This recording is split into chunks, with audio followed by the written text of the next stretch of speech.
Hello ভাই, আসসালামু আলাইকুম। ওয়ালাইকুম সালাম। আচ্ছা ভাই, আপনি এটা কি দিচ্ছেন? এটা ভাই মাছের খাদ্য। ও আচ্ছা আচ্ছা, মাছের খাদ্য। জি। আপনি এটা কি মাছ এখানে চাষ করছেন?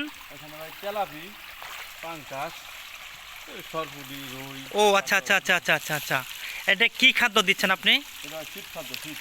শিব খাদ্য, তাই না? জি জি। ও আচ্ছা আচ্ছা আচ্ছা আচ্ছা। ভাই, এই আপনি এটা যে চাষ করেন, এটা আপনার কীরকম ইনকাম কেমনে কি আমার একটু ব্যাখ্যা করবেন, আমরা একটু জানতাম। ইনশাল্লাহ এদিকে তাকান। আমার মাছের বয়স হলে 1.5 মাস। 1.5 মাসের মধ্যে ইনশাল্লাহ ভালো ফলাফল আসছে। আমি অনেক ভালো আর কি। আচ্ছা, বুঝতে পারছি যে বরাবরই অসাধারণ। যে ভাই এতক্ষণ কথা বললো, ধন্যবাদ ওনার মূল্যবান বক্তব্যের জন্য। আমি একটু ব্যাখ্যা করছি যে দেখেন, ইতিমধ্যে আমরা দেখতে পাচ্ছি যে অসংখ্য তেলাপিয়া মাছ, দেখেন পুকুর ভরা এবং পুকুর ভর্তি খালি মাছ আর মাছ দেখতে পাচ্ছেন। এই মাছগুলার বয়স হচ্ছে মাত্র 1.5 মাসের মতো হতে পারে। তবে কি বলবো, অসম্ভব রকমের সুন্দর একটা দৃশ্য দেখতে পাচ্ছি।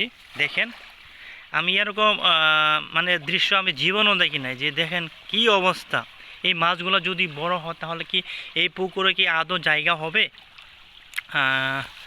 বেশ সুন্দর লাগতেছে। দেখেন অবস্থা। আমি আরেকটু ভিতরে চলে আসলাম। দেখেন, আলহামদুলিল্লাহ। ধন্যবাদ আমার ভিডিওর সাথে থাকার জন্য, অসংখ্য ধন্যবাদ। দেখা হবে পরবর্তী কোনো এক ভিডিও সাথে। ততক্ষণ পর্যন্ত ভালো থাকেন। আল্লাহ হাফেজ।